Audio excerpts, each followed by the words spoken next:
All right, let's continue the going through this list of avatars of Bhagavan. Avatar meaning, see, this is camera crooked. It's kind of okay, right? Avatar meaning the way that Bhagavan, who exists outside of our realm of experience, enters into our realm of experience.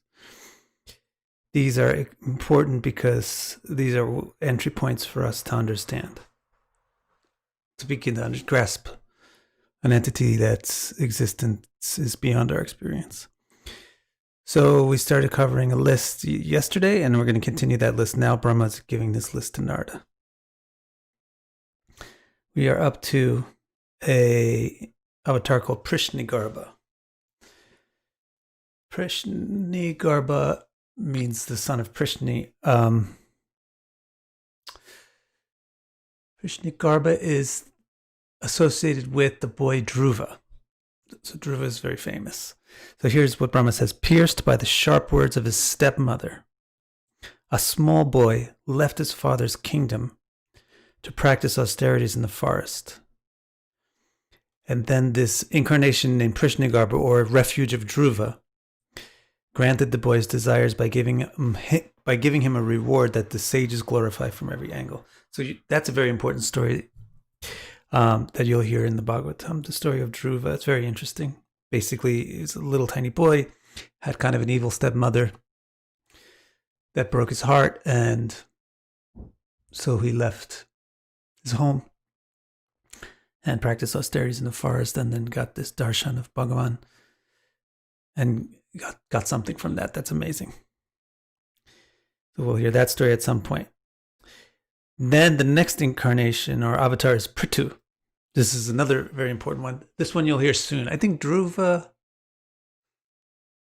I think you're going to hear about Dhruva in the third canto, which is the next part. So you'll hear that soon. Pritu you'll also hear soon.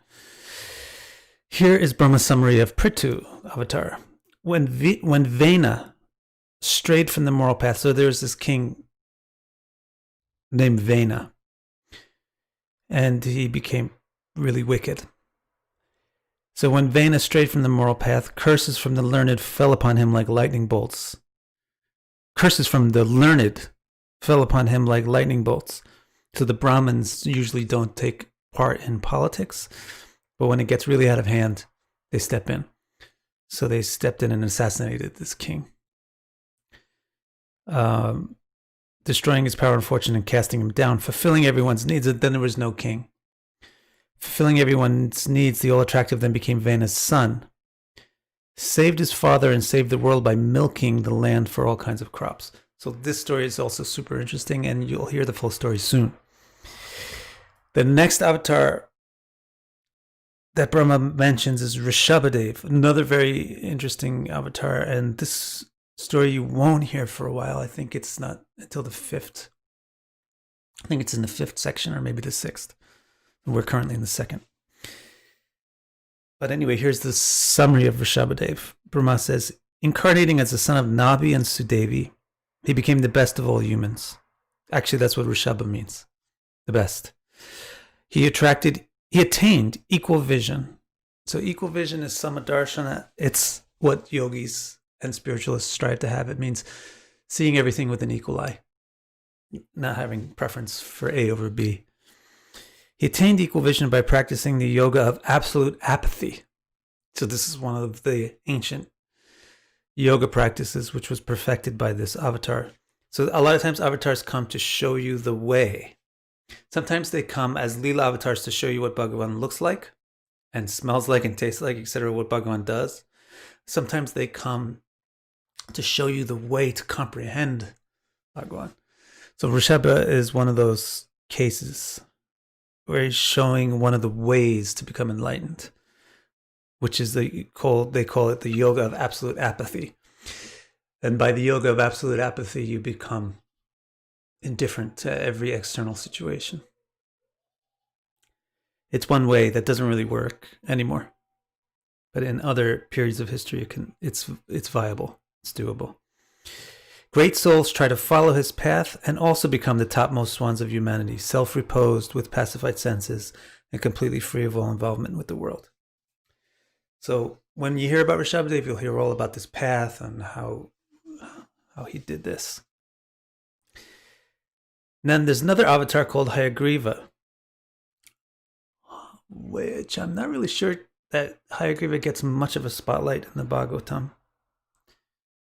Brahma says, once when I desired to perform a ceremony. So this avatar Hayagriva is, yeah, you'll hear about it soon actually. This avatar is associated with Brahma directly. Like this avatar came to do something for Brahma. This is once when I desired to perform a ceremony. The all attractive objects of all ceremonies appeared right in front of me.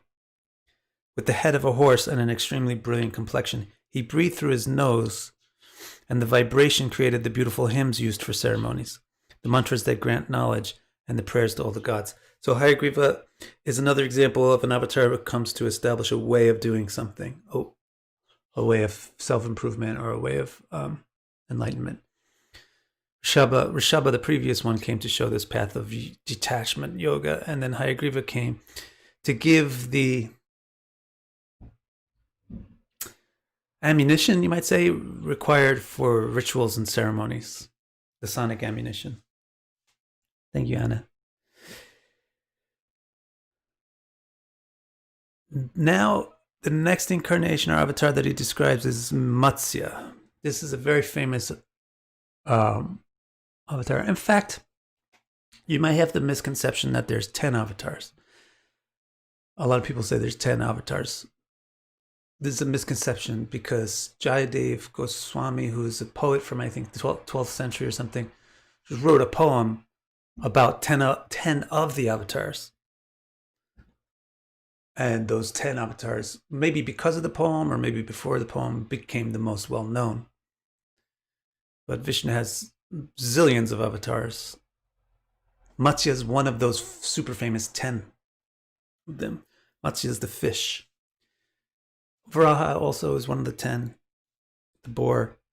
So now here's what Brahma says about the fish. When the age came to an end, so this is a very long age, it's not just a yuga.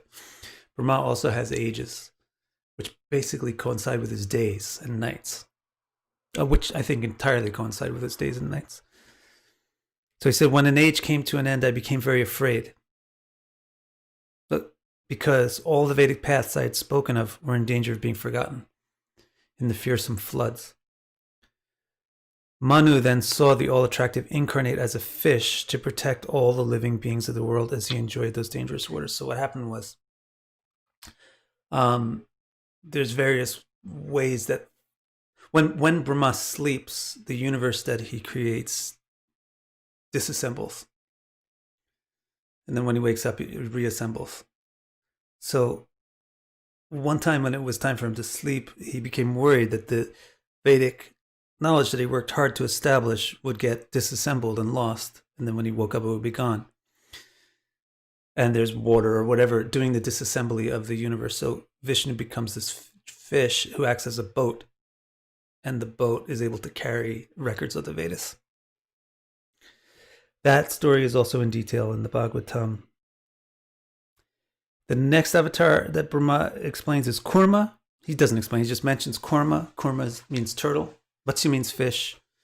Kurma means turtle. So Bhagavan is taking avatars, not just as humans, as Brahma mentioned briefly before, but in every species. So far we know famous avatars as a pig, as a fish, now as a turtle. Brahma explains the turtle avatar. He says, while the leaders of gods and demons were both trying to get the nectar of immortality by churning the sea of milk, the original divinity assumed the form of a tortoise. He held the churning mountain on his shell, and its rotation destroyed his itch, allowing him to enjoy a good nap. This is actually a Leela avatar. This is an avatar that shows you just Bhagavan enjoying his own life. And how insignificant things are in the big old universe. The big gigantic event happening in the universe is the gods warring with the anti-gods. This is the incident where Rahu and Ketu are created from Swarbhanu, the famous churning of the ocean of milk to get medicines and nectars out of it to prevent death. So there's this whole big epic cosmic. Oh, thank you so much, Anna.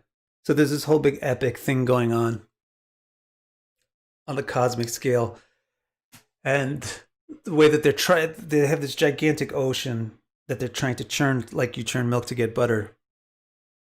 So they need this gigantic mountain to be the central post to churn it. But when they put the mountain in the ocean, it keeps sinking into the mud.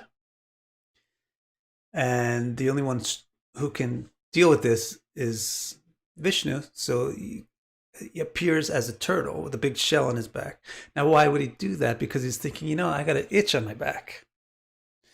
So this is this is actually what Bhagavan is thinking about. Instead of all this cosmic affair of gods and anti-gods, he's thinking, I got this itch and it would feel really great right now if I could be itched.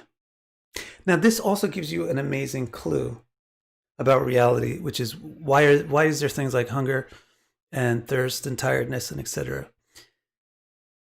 In this world, they manifest in a real form, like we really have hunger, we really have thirst, and they really become problems. But these same things, are also intrinsic to consciousness itself, and they also manifest in Bhagavan's realm, hunger, thirst, tiredness, because solving or resolving or fulfilling them is enjoyable. And they give a way, they afford a way for people to interact with each other and do things for each other. Like if you have hunger and then I resolve your hunger, that is a conduit or a way that I can do what I really want to do, which is show you love. And you can experience love. So this can also revolutionize your life right here and now, like if your kids get sick or if they become really bitchy and moany and they need tons of your attention. Think of it this way, like this in the real world, in the true world, people manifest these symptoms of neediness for the sake of joy, for Leela, so that you can love them and serve them and show them your affection. So Bhagavan thinks these guys want to churn this milk. It would feel good. It's kind of like it's going to scratch something so I could put it on my back. So let me get an itch so it could feel good when it gets resolved. So he becomes a turtle with an itchy shell. They put the mountain on his shell. They churn the thing. Meanwhile, he feels so kimochi, we say in Japanese. He feels so nice that he actually falls asleep and takes a nice nap at the bottom of the ocean while having this mountain churned on his back. So it's like the ultimate massage, actually. Maybe the itch, maybe this could be translated as like a massage. Can you imagine? You get a massage with a mountain on your back and you're a gigantic turtle. It would feel great.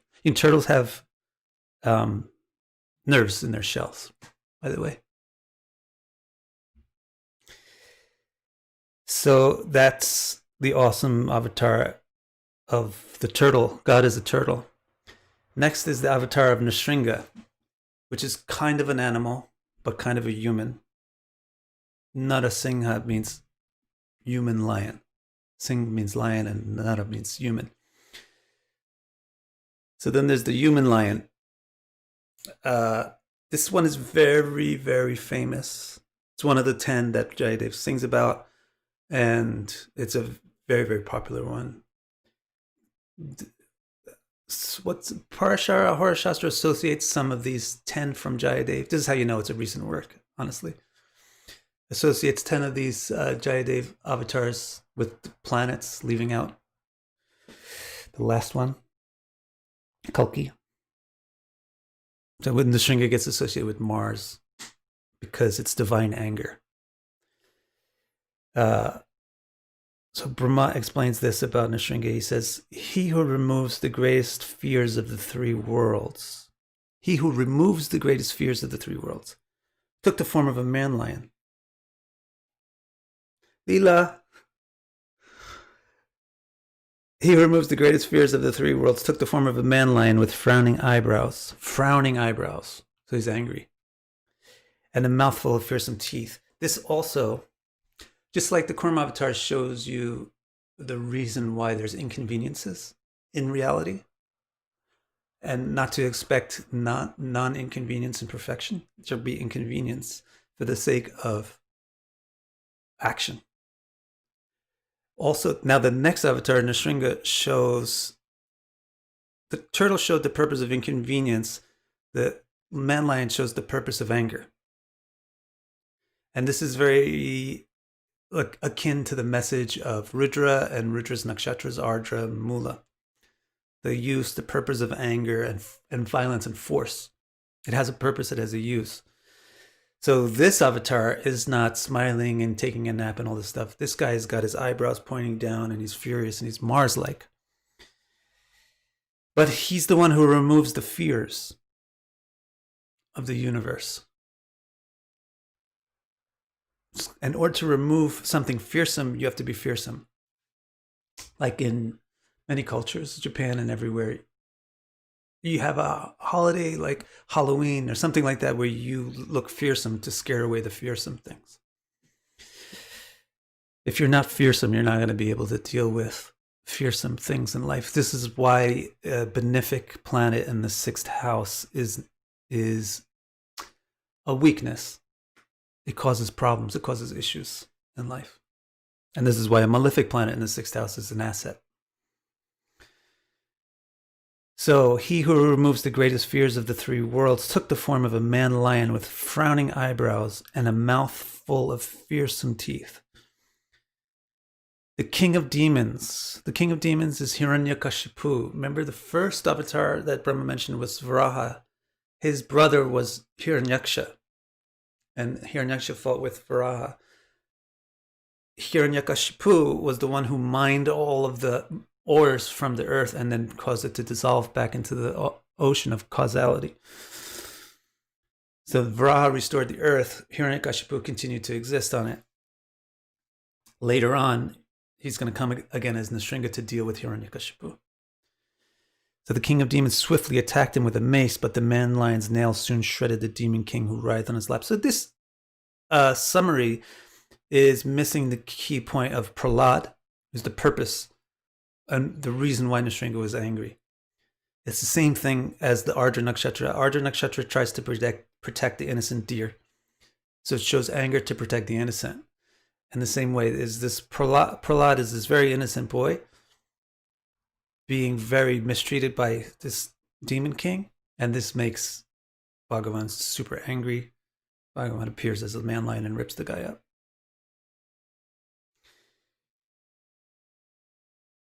Now, how are we doing on time? I think I have plenty of time still, right? Yes. Now the next one, Brahma calls Hari. So maybe doesn't really have a special name for this particular avatar. This one is also sort of famous. This story is famous. By the way, that tale of Nrsimhadev will be told at length and in great detail in the 6th section of the Bhagavatam. Then you have this story of the elephant and the crocodile. Or crocodile is actually a Makara or a Capricorn. You have the story of the elephant versus the Capricorn. And the Capricorn defeated the elephant. But the elephant appealed to Bhagavan at the last minute with some sort of quality that warranted Bhagavan's direct reciprocation and response. So this is one of the avatars that's going to be discussed in the Bhagavatam also.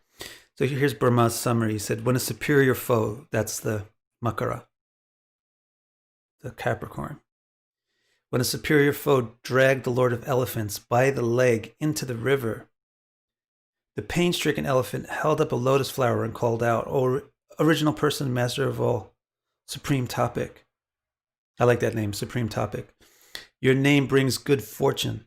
Inconceivable Hari heard this sincere plea for shelter, took his chakra weapon, and came on the wing of the king of birds. Out of compassion, the all-attractive destroyed the crocodile, or the Capricorn's mouth, and with his own hand rescued the elephant. That's one of the avatars.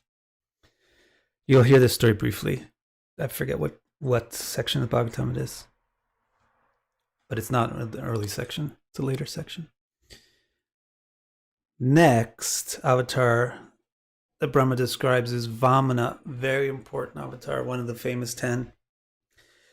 Vamana is also known as Trivikram and is connected with the nakshatra Shravana. So if you ever study the nakshatra Shravana, you'll know this tale, or if you study this section of the Bhagavatam, you'll really understand its deity a lot better. Here's the summary of this. Although the eldest of all, the Lord of Sacrifice became the youngest son of Aditi. So Bhagavan is the oldest of all, so to speak, because ontologically speaking, there's nothing prior to Bhagavan. But he becomes the youngest child of Aditi. So this also is important just to show the nature of Bhagavan, is that he's not egoistic. And he doesn't mind at all putting other people above him. He likes to put other people above him, in fact. He just needs a person that deserves it, that won't misuse it. But he very much enjoys making himself subordinate to other people. So in this particular incarnation, he makes himself subordinate to all the gods in the sense that he becomes their youngest brother. And that's why he's called Upendra, the subordinate to Indra. So although the eldest of all, the Lord of Sacrifice became the youngest son of Aditi, and Aditi is the mother of the gods, Purnavasu. And then he stepped beyond the limits of this world. That's his thing. He's a tiny guy, but he's stretched outside the world. That small boy claimed the whole world by begging just 3 deceptive steps from Bali. And it's deceptive. He was deceptive. So this also shows that Bhagavan is not plain and straightforward. Bhagavan is kind of curvy, and his words and his actions are curvy. And interesting. Not very black and white, very shaded.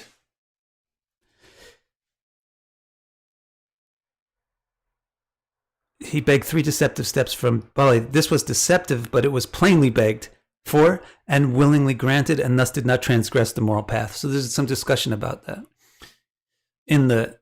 When you hear this full story in full, which I believe, gosh, what canto is that? I forget what section that's in.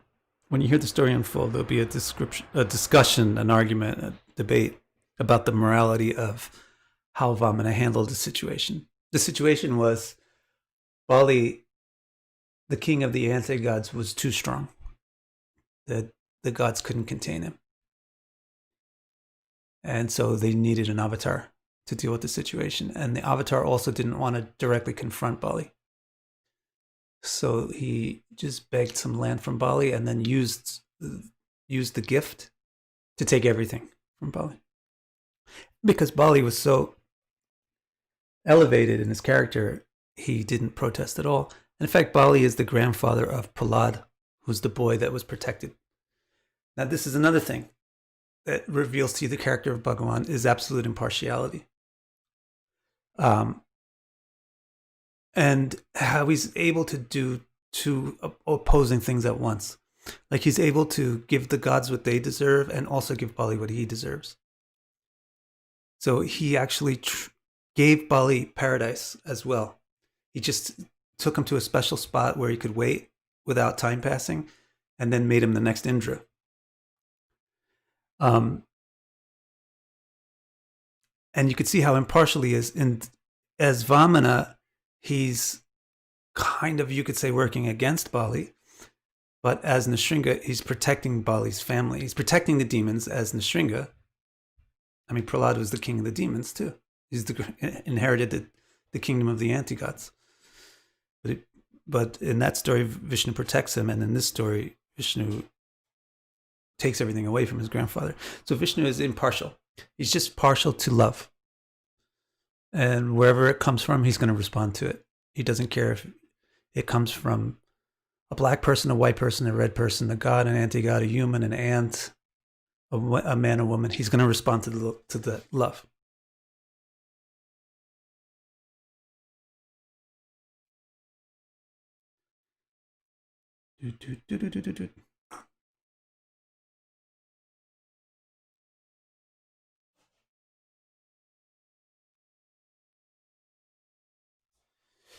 As for Bali, Brahma continues, actually in this story of Vamanadev, actually in all the stories, this is another interesting thing about Bhagavan. Like I said, he likes to put other people superior to him.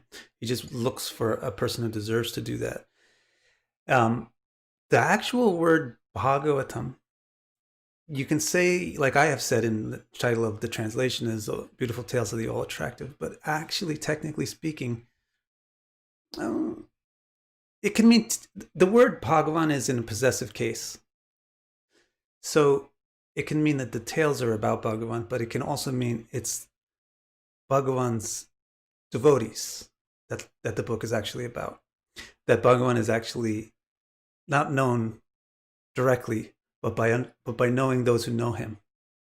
That's how you know him. And so in all of the tales of all the avatars, it's not going to just describe Bhagavan, but it's going to describe key persons that interact with Bhagavan. And those key persons are just as important. And in this particular tale of Vamana, the character of Bali is extremely important.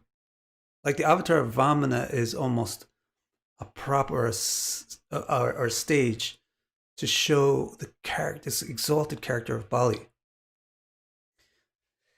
the king of the demons. So Brahma says, as for Bali, he didn't care for the property he had conquered for the gods. Instead, he eagerly took as his crown the water that washed the feet of this avatar, whose steps are most amazing, Trivikram. He did not desire anything except to fulfill his promise. My dear boy, he even gave himself to fulfill that promise because his mind was exclusively dedicated to Hari. So that's the way Bhagavatam is structured is you learn, what you're actually learning about is love. It's not really that you're learning about Bhagavan, but you're learning about that. The way of learning about Bhagavan is learning about love. Because love is just like light is the way that you perceive sight and color, love is the way that you perceive Bhagavan. So the Bhagavatam is actually showing you love. So it's really equally going to talk about the object of love and the subject of love. The subject of love being the person who loves, and the object of love is the person who is loved. So it's going to talk about Bhagavan, and it's equally going to talk about Bhagavan's bhaktas, and there are going to be all sorts of people, from demons to gods to everything, from elephants to men, women, everything in between. And in giving this discussion, you'll understand time and again what love is.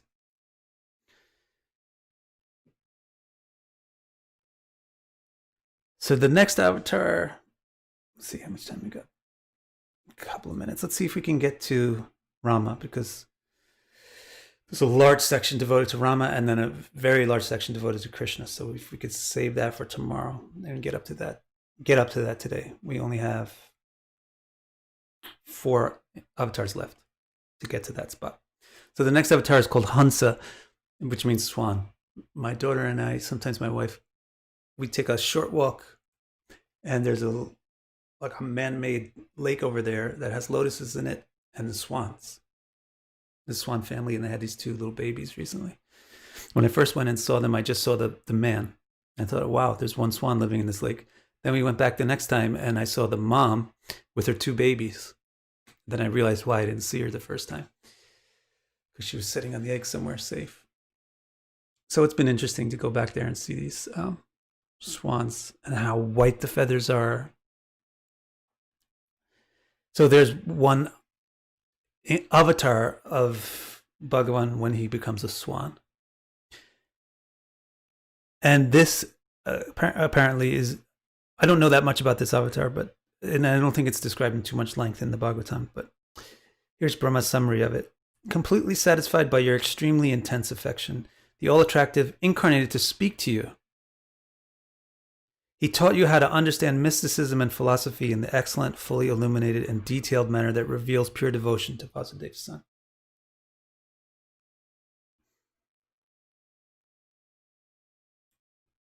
No, I think I already answered your question, Bardo.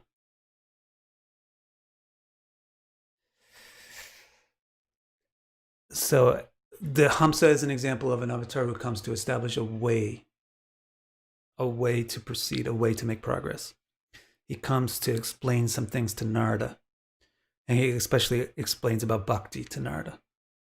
And Narada then becomes the acharya of bhakti. He becomes the foremost teacher of bhakti. Then Brahma described 14 Manvantara avatar. So now there's these other avatars. I don't know whether in this category of avatars that reveal the internal energy. But anyway, he describes 14 Manvantara avatars. He says, within each sub-cycle of creation.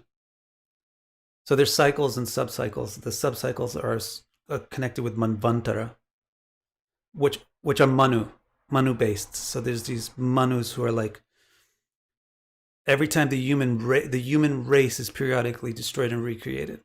Every time it's recreated, it begins with a leader called Manu. And then it exists for a long, long time. I think it's maybe 72 billion years.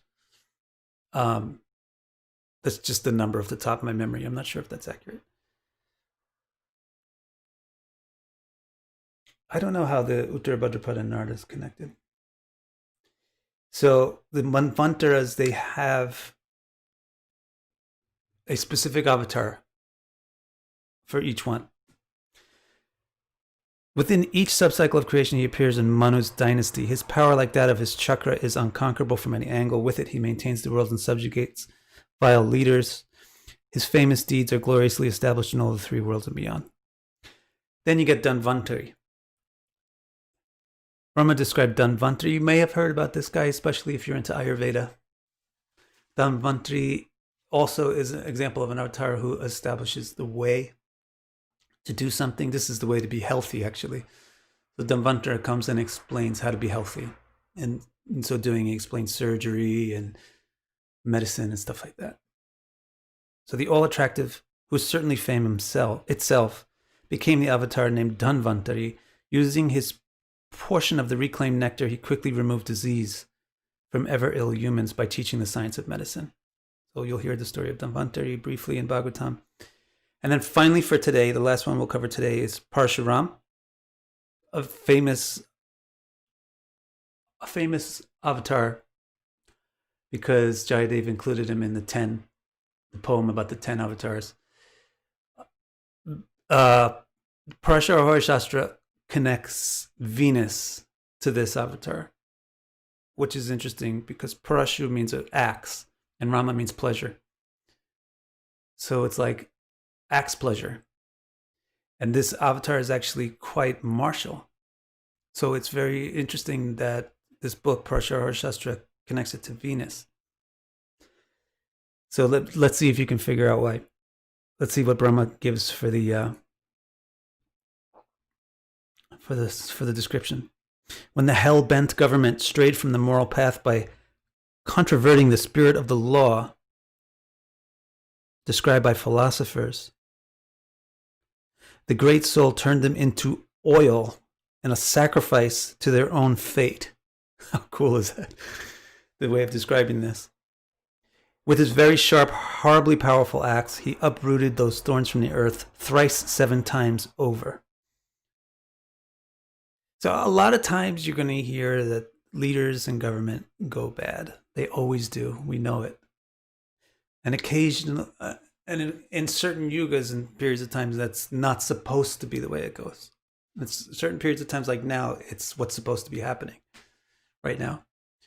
Things are scheduled to be going bad. This is the period of history in which karma is scheduled, negative karma is scheduled to be delivered. But in some periods of history, it's a nuisance to have bad leadership and bad government.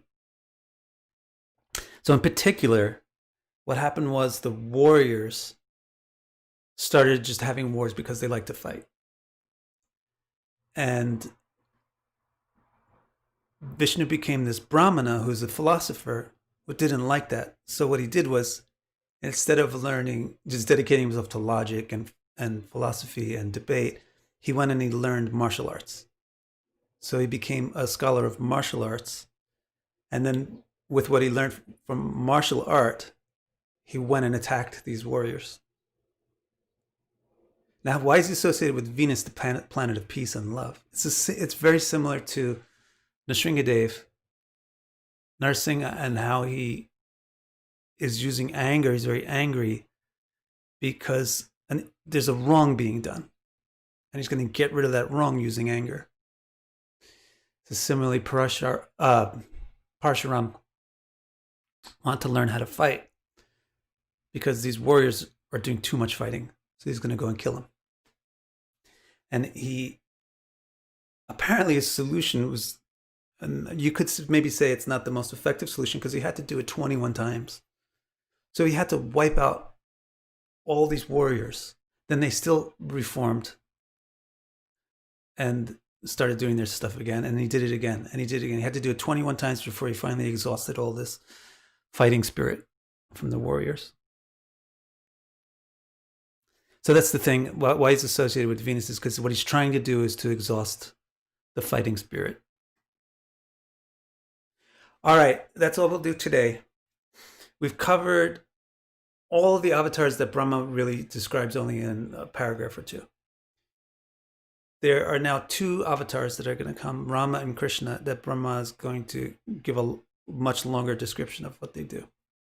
So we'll look at that tomorrow.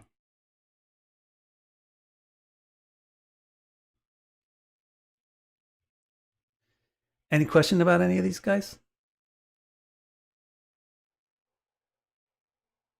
Let's just review who we talked about while I wait to see if you have any questions. I'll just review the whole list of avatars that Brahma named and summarized. It was the boar, Varaha, who got the earth back out from the ocean.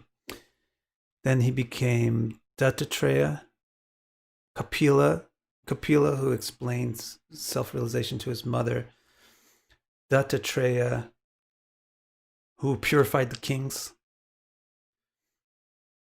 Then there's this 4 Kumaras who explains spiritual philosophy. And then Narayan, who exhibited the transsexual,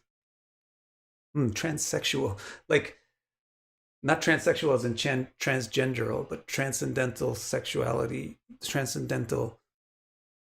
the sexual power and the transcendent sexual power by their effortless celibacy. Then there is Prishnigarbha. This is where we started today. Prishnigarbha was the one who protected Dhruva. Then there's Pritu, who helped the world out of a situation where there was no kings left. Then there's Rishabha, who taught how to do yoga, of very harsh detachment yoga. Then there's Hayagriva, who helped Brahma establish the Vedic hymns. Then there's Matsya, who saved the Vedas during the intermission period between one creation and the next. Then there's Kurma, the turtle, who put the mountain on his back so he could take a nice massage. Then there's Nrsinga, who is the very angry form of Bhagavan, who's protecting the innocent. Then there is Hari, who protected the elephant from the Capricorn. Then there's Vamana, who kind of lied to Bali and showed how great Bali was. Then there's Hamsa, the swan, who explained the philosophy of love to Narada. Then there's these Manvanta Avatars, who basically just make sure things run smooth during the Manvantara.